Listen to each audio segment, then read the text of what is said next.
তুষার মণ্ডিত কৈলাস শেখরে ফুলরাশি মাঝে মন্দাকিনী তীরে সুরম্য প্রদেশে মহালিঙ্গ বেশে বিরাজিত সুন্দর মন্দিরে জয় গঙ্গাধর ত্র্যম্বক ঈশ্বর বিশ্ব আত্মা বিশ্বনাথ বিশ্বম্ভর বিশ্বসহ বিশ্বরূপ পরাৎপর ভেলা ভব সাগরে।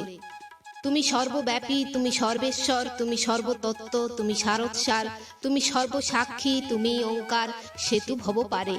তুমি চিন্ময় বহির্মুখে জীব, অন্তর্মুখে তুমি আত্মীয় শিব। অখণ্ডেতে আত্মা, খণ্ড জ্ঞানে জীব, কে জানে তোমারে। চরাচর বিশ্ব তোমারই বিকাশ, তুমি ঘটাকাশ, তুমি মহাকাশ। চিদাকাশে যেন তব পরাকাশ পাই দেখিবারে। তুমি চিতভাস, তুমি চিদানন্দ, চিদাত্মা চিদ্রূপ, তুমি ব্রহ্মানন্দ। আনন্দ নিলয়ে রাখো নিত্যানন্দ, জ্ঞানানন্দে ভবপারে। কেদারনাথেও এক তীর্থ গয়া এবং অন্যটি কাশ্মীরে অবস্থিত হলেও সুপ্রসিদ্ধ জ্যোতির্লিঙ্গ হিমালয়স্থিত কেদার ক্ষেত্রেই অধিষ্ঠিত। দেবী পুরাণ অনুসারে কেদার একটি পিতৃতীর্থ। হিমালয়ের এই শ্রেষ্ঠ তীর্থ চামৌলি জেলায় উখিমঠ মহকুমায় অবস্থিত। ঋষিকেশ থেকে কুণ্ডচটি, সেখান থেকে হাঁটা পথে 51 কিলোমিটার দূরবর্তী ত্রিযুগী নারায়ণ হয়ে কেদারনাথ পৌঁছতে 3 দিন লাগে। প্রায় 3 বর্গ কিলোমিটার গোলাকৃতি প্রস্তরময় ঊষর উপত্যকা, মধ্য দিয়ে দক্ষিণে প্রবাহিনী মন্দাকিনী, পূর্ব তীরে মন্দির ও লোকালয়, পশ্চিম তীর বসতিহীন। শীতের 6 মাস এখানে বরফে ঢাকা থাকে। উপত্যকার 3 দিকে মহাপন্ত বা সুমেরু পর্বতমালা, রুদ্র হিমালয়, বিষ্ণুপুরী, ব্রহ্মপুরী, উদ্গারীকণ্ঠ ও স্বর্গারোহিণী। এখানে পঞ্চগঙ্গা ও পঞ্চকুণ্ডও আছে। উপত্যকার উত্তরে কেদারনাথ পর্বতের পাদদেশে কেদারনাথের প্রস্তর নির্মিত মন্দির। এখানে শিবের কোনো মূর্তি নেই। আকারহীন কেদারনাথ শিলাকে মহিষরূপী মহেশ্বর রূপে কল্পনা করা হয়। কর্ণাটকের লিঙ্গায়ত সম্প্রদায়ের বীর শৈব বংশীয় জঙ্গম গোস্বামী কেদারনাথ মন্দিরের বাল আল বা প্রধান পূজারী। মন্দিরের উত্তরে অমৃতকুণ্ড ও নীলকণ্ঠ মহাদেব। সাধারণের বিশ্বাস, কেদারনাথে এসে পঞ্চকেদার না দেখলে এই মহাতীর্থে আসা সম্পূর্ণ হয় না। বৃষরূপী শিবের পৃষ্ঠদেশ কেদারনাথে, বাহু তুঙ্গনাথে, মুখাবয়ব রুদ্রনাথে, জটা কল্পেশ্বরে এবং নাভি মদমহেশ্বরে। দেহের বাকি অংশ আছে পশুপতিনাথে। যদিও পশুপতিনাথ পঞ্চকেদারের অন্তর্ভুক্ত নয়। দূর থেকে কেদারনাথ মন্দিরের আত্মপ্রকাশটি বড় মনোরম। খাড়া পথ বেয়ে ওঠার সময় প্রথমে চোখে পড়বে মন্দিরের ধ্বজা, তারপর স্বর্ণকলস, তারপর চত্বর শ্রেণী এবং তারপর ক্রমশ গোটা মন্দিরটি দিকচক্রবাল থেকে দৃষ্টির সামনে ভেসে উঠবে। যত নিকটে যাওয়া যায় মন্দিরটি ততই ভাস্বর হয়ে ওঠে। মন্দিরকে কেন্দ্র করে বিরাট চত্বরের বেষ্টনী। মাটি থেকে মন্দিরের গাঁথনি উঠেছে। তার সম্মুখ ভাগে বিস্তীর্ণ স্থান নিয়ে বিরাট নাট মন্দির। নাট মন্দিরের ছন্দ নেই, ভেতরে জমে থাকে তুষার। ধাপে ধাপে বড় বড় পাথরের সিঁড়ি নাট মন্দিরের উপর উঠে গেছে। সামনেই এক বৃহৎ বিষম মূর্তি, যার কুকুদটি ঘৃত চন্দন ও সিঁদুরে অনুলিপ্ত। নাট মন্দিরের ভেতর দিয়ে ভক্ত যাত্রীদের প্রবেশের ব্যবস্থা। তার মধ্যে ঢুকলে মন্দিরের আসল প্রবেশদ্বারের সন্ধান মেলে। এই নাট মন্দির ও প্রবেশদ্বারের মধ্যে যে চত্বরের গাঁথনি, তাতে সারি সারি পাষাণের ক্রমবিস্তার। এই বিস্তারের সমান্তরালে মন্দিরের আসল ভিত্তিমূল, যা শঙ্করাচার্য প্রতিষ্ঠা করেছিলেন বলে জানা যায়। মন্দিরের এই পাষাণ স্তূপ একের পর এক চতুষ্কোণে গিয়ে শেষ হয়েছে। ওপরে যেখানে পাথরেরই চাতাল একটি ষড়ভুজের আকারে মন্দিরের চূড়া আর তার আসল দেহকে এক বন্ধনের মতো আড়াল করে রেখেছে। এই বন্ধনের ওপরেই স্বর্ণ কলসটি রয়েছে আর তার উপরে শঙ্করাচার্যের স্থাপিত ধ্বজা। লক্ষ্য করার বিষয় যে মন্দিরের উপরিভাগ নিরাভরণ, অলঙ্কার নেই তেমন। নগ্নভাবেই মন্দিরের ঊর্ধ্বমুখী প্রসারতা। মনে হয় এর কারণ হলো অহরহ ঝঞ্ঝাপাত ও তুষারপাত থেকে রক্ষা করার জন্যই মন্দিরের উপরিভাগ ওইরূপ নগ্ন রাখা হয়েছে। পাথরের অলঙ্কার দিয়ে ঢাকবার চেষ্টা করা হয়নি। এ প্রকার মন্দিরের সকল কিছু স্থাপত্য গোড়ার দিকে, অথচ দক্ষিণ ভারতের দেব দেউলগুলির শীর্ষভাগ নানাভাবে অলঙ্কারিত করা হয়েছে। কেদার মন্দিরের গর্ভগৃহের সামনে এক বিরাট দীপধার আছে। তাকে কেন্দ্র করেই প্রদীপের আলো অনেকটা স্থান নিয়ে প্রসারিত থাকে এবং ওই দীপলোকে কেদারনাথ শিলা পরিদৃশ্যমান হয়। মন্দিরের দ্বার একটি, কোনো গবাক্ষ নেই। কেদার দেউলের পাশেই পূর্ব ও পশ্চিমে অতুচ্ছ শৈলশ্রেণীর সমারোহ। তারই মধ্য থেকে মন্দাকিনী ধারা যেন স্বর্গ থেকে মর্তভূমিতে নেমে আসছে এক রজত শুভ্র সূত্রের মতো। এখানে কেদার শৃঙ্গের অনন্ত পটভূমিকায় নির্ভীত হিমতুষার প্রান্তরে এক জাঁকজমকহীন নিরাভরণ মন্দিরের মধ্যে স্তূপাকৃত অন্ধকারে ঢাকা প্রশান্ত নীরবতায় সমাহিত হয়ে পরম দেবতা শিবের মহিমাকে উপলব্ধি করা এ এক আশ্চর্য সুন্দর অনুভূতি। মন্দাকিনী সর্বদাই উচ্ছ্বাসময়ী, যেন মহাদেবের জটাভার থেকেই এর জন্ম। এখানকার আকাশমণ্ডল সর্বদাই মেঘমালায় ঢাকা। যুগ যুগ ধরে ভারতবর্ষের মানুষের কাছে কেদারনাথ, বদ্রীনাথ, অমরনাথ, মণিমহেশ, হরিদ্বার প্রভৃতি তীর্থগুলি সর্বোত্তম বলে স্বীকৃত হয়ে আসছে। তবে বাস্তবিক সমগ্র ভারত তীর্থই যেন মহাতীর্থ। সমগ্র ভারত ভূমিই তো দেবভূমি, আর ভারতের এমন কোনো স্থান নেই যেখানে দেবাদিদেব শিব তার প্রসন্ন কল্যাণ বিছিয়ে দেননি। কেদারনাথ মন্দিরের পর আছে উখিমঠ। পুরাণে বর্ণিত বানাসুর কন্যা উষার নামানুসারে এই স্থানের নাম উখিমঠ হয়েছে বলে প্রবাদ। দাক্ষিণাত্যে শিবভক্ত বানাসুরের বিবরণ পাওয়া যায়। তার কন্যা উষাকে কৃষ্ণের পৌত্র অনিরুদ্ধ হরণ করে বিবাহ করেন। এই ঘটনাকে কেন্দ্র করে শিববাদী ও কৃষ্ণবাদীদের মধ্যে যুদ্ধ লেগেছিল। উখিমঠের স্থান মাহাত্ম্য অশেষ। এখানকার মন্দিরটিও শঙ্করাচার্য নির্মাণ করেছিলেন বলে জানা যায়। এখানকার অনাবিল প্রাকৃতিক পরিবেশ আধ্যাত্ম জ্ঞানের সহায়ক। এই উখি থেকে প্রবল তুষারপাতের সময় 6 মাস ধরে কেদারনাথের পূজা হয়। কেদারের পান্ডারা ও বাও আলজি এখানে শীতের শুরুতেই চলে আসেন, যখন কেদার অঞ্চল তুষারে আবৃত হয়ে থাকে। দেবপ্রয়াগে গঙ্গার নাম ভাগীরথী হয়েছে। এরপর আর ভাগীরথী নাম নেই। অলকানন্দা ও মন্দাকিনী গঙ্গার অপর নাম। পাতাল গঙ্গা, দুধগঙ্গা, গরুর গঙ্গা ও ঋষি গঙ্গা এসব মূল ভাগীরথীর পোশাকি নাম। স্থান বিশেষে তার নাম গেছে বদলে। এই গঙ্গার প্রবাহের ধারে ধারেই মানুষের যুগ যুগান্তের আধ্যাত্মিক সঞ্চয়। এই পুণ্য প্রবাহিনী যে কতভাবে মানুষকে চরমতম তিতিক্ষার খোরাক জুগিয়েছে তার পরিমাপ নেই। এরই তীরে মানুষ গড়েছে দেবদেউল, সঞ্চয় করেছে যা কিছু কল্যাণকর বা মহত্তম। পরমেশ্বরকে এখানেই মানুষ নিবিড়ভাবে পেতে চেয়েছে এবং পেয়েওছে। দেবপ্রয়াগের পর থেকেই এই সার্থকতার শুরু আর এক বিকাশ উঠে গেছে সোপান বেয়ে একদিকে কেদারনাথ ও অন্যদিকে বদ্রীনাথ পর্যন্ত। দুটো পথ দেবপ্রয়াগ থেকে দুদিকে গেছে, একটি ভাগীরথীর ধারে ধারে, অন্যটি অলকানন্দার। দেবপ্রয়াগ থেকে যাওয়া যায় কীর্তিনগর এবং কীর্তিনগর থেকে শ্রীনগর। শ্রীনগরে বিখ্যাত কমলেশ্বর শিবের মন্দির অবস্থিত। বহুকালের প্রাচীন এই মন্দির খুবই প্রসিদ্ধ ও আধ্যাত্ম গরিমা মণ্ডিত। কিংবদন্তি যে শ্রীরামচন্দ্র সত্যযুগে এখানে শিব পূজা করেছিলেন। তার পূজার ঘটনাটিও বড় বিচিত্র। শিবের পূজা দিতে বসেছেন শ্রীরামচন্দ্র, যার নীলোৎপল আঁখি। 100টি নীলকমল নিয়ে তিনি শিব আরাধনায় বসেছেন। সম্মুখে চলছে হোমাগ্নি শিখা। সাধনায় নিমগ্ন শ্রীরাম। পূজা শেষে তিনি দেবচরণে পুষ্পাঞ্জলি দিতে গিয়ে দেখলেন 100টি প্রস্ফুটিত নীলকমলের মধ্যে একটি পদ্ম নেই। চারিদিকে অন্বেষণের পরেও সে ফুলের কোনো সন্ধান পাওয়া গেল না। আর তা পাওয়া যাবেই বা কেমন করে? সে ফুল হরণ করে লুকিয়েছেন স্বয়ং মহামায়া। রঘুপতির ভক্তির পরীক্ষা করতে চান তিনি। একটি ফুলের অভাবে তাঁর শিব পূজা সম্পন্ন হবে না। শ্রীরামচন্দ্র আকুল হয়ে পড়েন। আচ্ছা, সকলে তো তাঁর নয়ন দুটিকে একজোড়া নীলকমলের সঙ্গে তুলনা করে থাকেন। তাই যদি হয়, তাহলে একটি নয়ন কুসুমের যোগে শতপুষ্পের অঞ্জলি দেবেন তিনি। অনন্যপায় হয়ে রঘুকুল তিলক রাম ধনুর্বাণ তুলে নিলেন নিজের হাতে। নিজের একটি নয়ন তিনি উপড়ে নেবেন অক্ষিগোলক থেকে। ঐকান্তিকতার তথা সত্যানুরাগের এত বড় দৃষ্টান্ত আর কি হতে পারে? মহামায়া শ্রীরামের এই চরম উৎসর্গে প্রসন্না হয়ে দেখা দিলেন ও সেই অপহৃত ফুলটি ফেরত দিলেন। 100টি পদ্মের পুষ্পাঞ্জলি দিয়ে শিব পূজা সম্পন্ন করলেন রঘুমণি। শিব তাকে দেখা দিয়ে কল্যাণ আশীর্বাদ করলেন। কমলেশ্বরের মন্দিরের অভ্যন্তরে দাঁড়ালে সেই পূজারী রামচন্দ্রের ধ্যানময় ছবিটি যেন চোখের সামনে ভেসে ওঠে। মনে হয় দেবমূর্তির সম্মুখে তিনি বসে আছেন পূজাসনে। পাশে রাখা ধনুকবাণ, অদ্ভুত সুন্দর পদ্ম পলাশ আঁখি দুটি সাধনার গভীরে নিমগ্ন। মূর্তির সামনে 100টি নীলকমল যেন এইমাত্র তুলে আনা হয়েছে। কমলেশ্বর মন্দিরে কুমারী পূজা বিখ্যাত। অগ্রহায়ণের শীতের সন্ধ্যায় নানা স্থান থেকে ঘৃতচর্চিত প্রদীপ জেলে হাতে নিয়ে কুমারীরা এখানে আসে। সমগ্র রাত্রি কেটে যায় প্রদীপ শিকার নির্বাণ ও অনির্বাণের প্রশ্ন নিয়ে। যাদের দীপ নেভে অনামি দুঃখ আর অভিমানে তারা হয় মুহ্যমান ও শোকাচ্ছন্ন। আবার কারো কারো প্রদীপ জ্বলতেও থাকে নিশাবসানে। তারা ভাগ্যবতী, শিবের করুণা পেয়ে করুণাময়ী। দূর দূরান্ত থেকে মেয়েরা আসে। সেই সময় শ্রীনগরে কুমারী কন্যাদের চরণধ্বনিতে পাহাড়ে পাহাড়ে অভ্যর্থনার সুর বেজে ওঠে। শ্রীনগর থেকে রুদ্রপ্রয়াগ বেশি দূর নয়। মন্দাকিনী ও অলকানন্দার সঙ্গমে রুদ্রপ্রয়াগ ধ্যান গম্ভীর। রুদ্রপ্রয়াগ কেদারনাথের প্রথম প্রবেশদ্বার বলা চলে। মন্দাকিনীর জল ঘন নীল, অলকানন্দার জলের রং ধূসর। এই সঙ্গমের রূপ অপরূপ বর্ণাতীত। রুদ্রপ্রয়াগের রুদ্রদেব অর্থাৎ শিবের মাহাত্ম্য স্পষ্টভাবে ধরা আছে। এখানে এলে মনে হবে শিবলোকের কাছাকাছি এসে পৌঁছে গেছে মানুষ। সঙ্গমের কাছে সমতল ভূমি, কোথাও বিস্তৃত, কোথাও পাহাড়কে কেন্দ্র করে দূর দিগন্তে অদৃশ্য নির্জন স্থানটিতে এসে দাঁড়ালে দেখা যায় সাধু সন্ন্যাসীদের নির্ভীত আস্থানা গড়ে উঠেছে একের পর এক। সাধনা চলছে তাদের।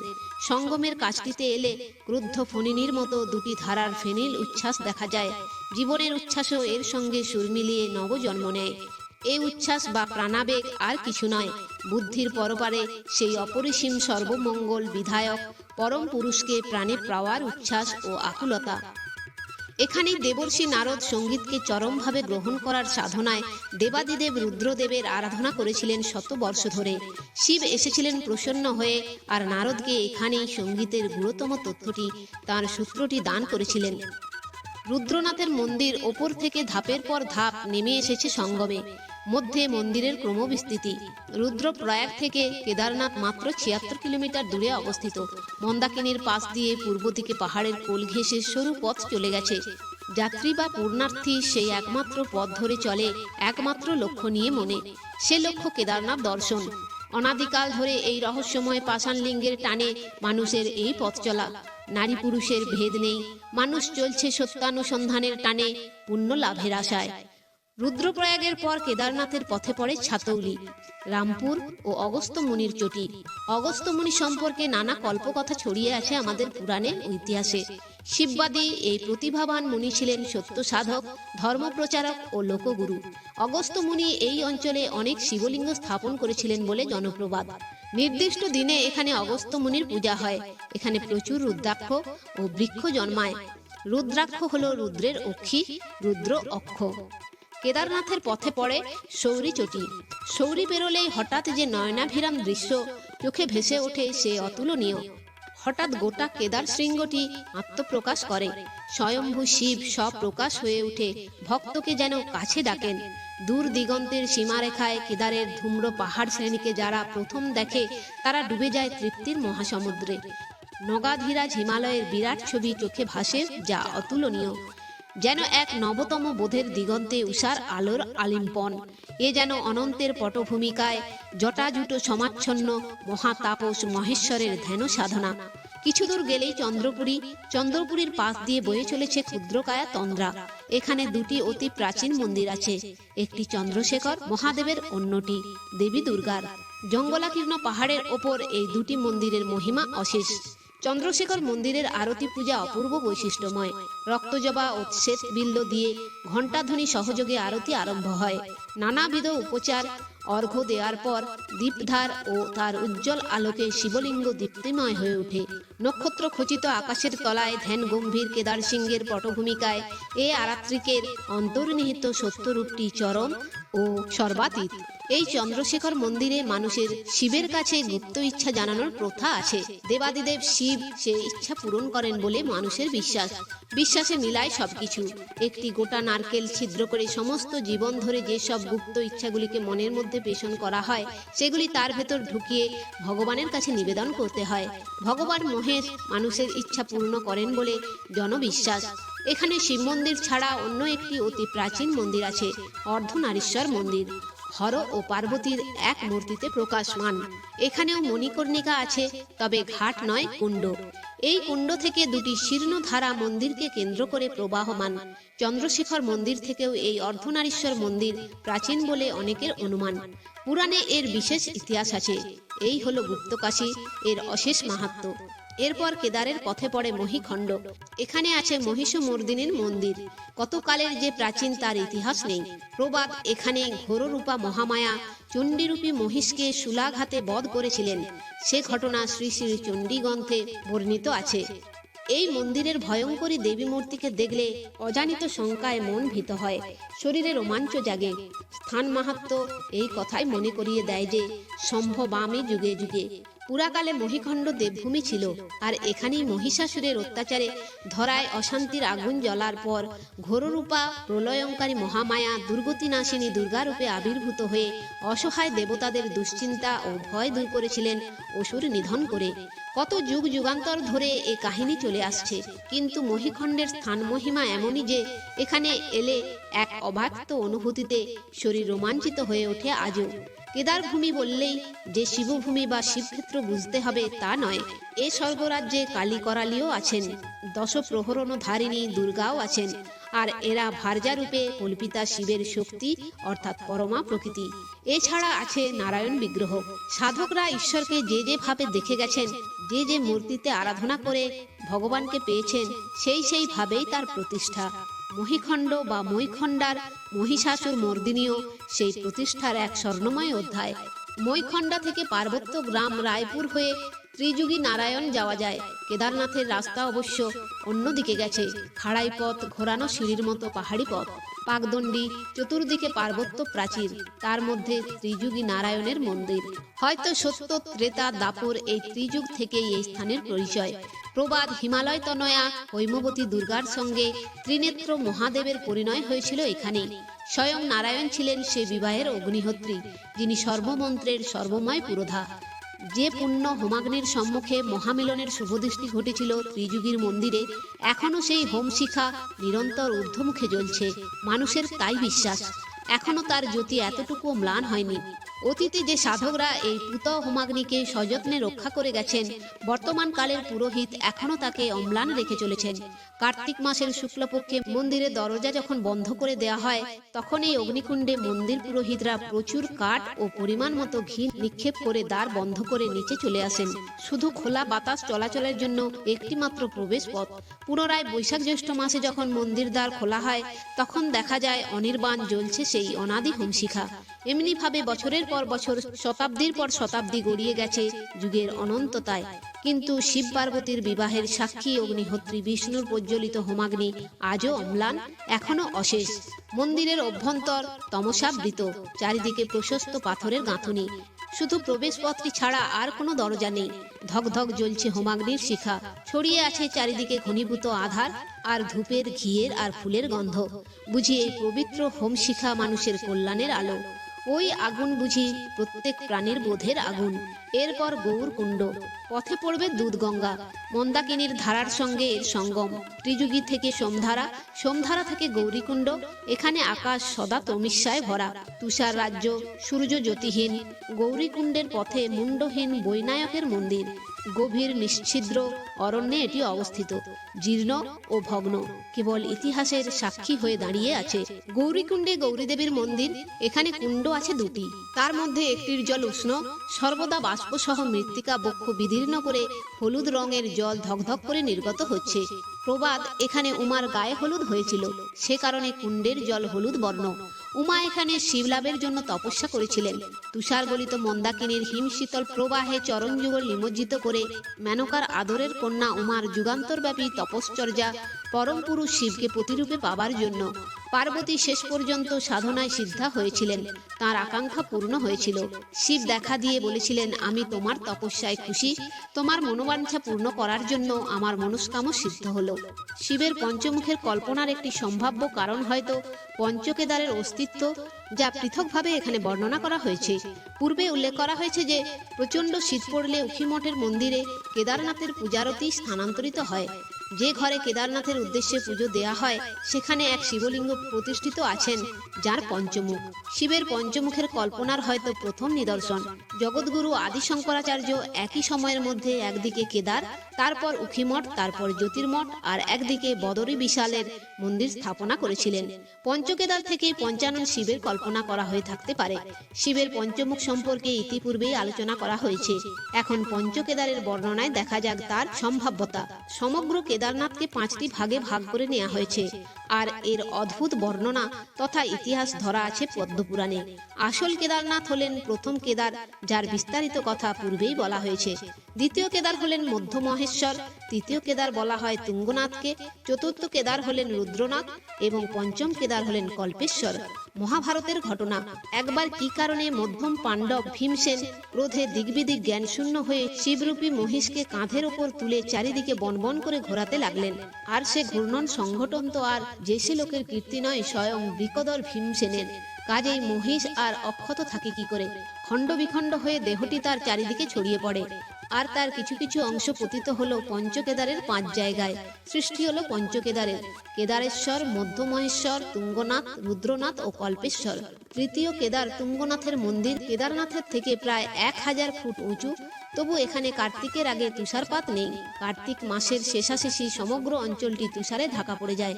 তুঙ্গনাথে আচার্য শঙ্কর এসেছিলেন সম্ভবত বৌদ্ধ যুগের শেষে যোগীবর গোবিন্দ দাসের কাছ থেকে সাধনায় সিদ্ধ হয়ে, আর তিনি এই বিখ্যাত মন্দিরটি স্থাপন করেন।